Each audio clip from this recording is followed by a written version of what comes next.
Everyone good evening. Last week গেছিলাম আমরা শিলং থেকে গেছিলাম চেরাপুঞ্জি। ভিডিওটা ছিল এডিট করা হয়নি বলে ভাবলাম আজকে আপলোড করি।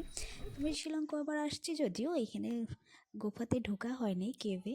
নন্দিলের পাপা বললো নন্দিলকে চলো একটু অ্যাডভেঞ্চার করায়, ও ভয় পায় কিনা দেখি, যদি ভয় পায় তাহলে বেরিয়ে পড়বো। ওই কি সুন্দর এনজয় করছে, তোমরা একটু দেখো ওকে।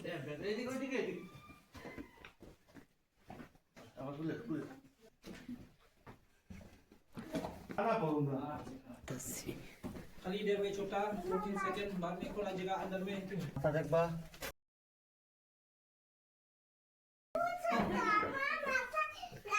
Light light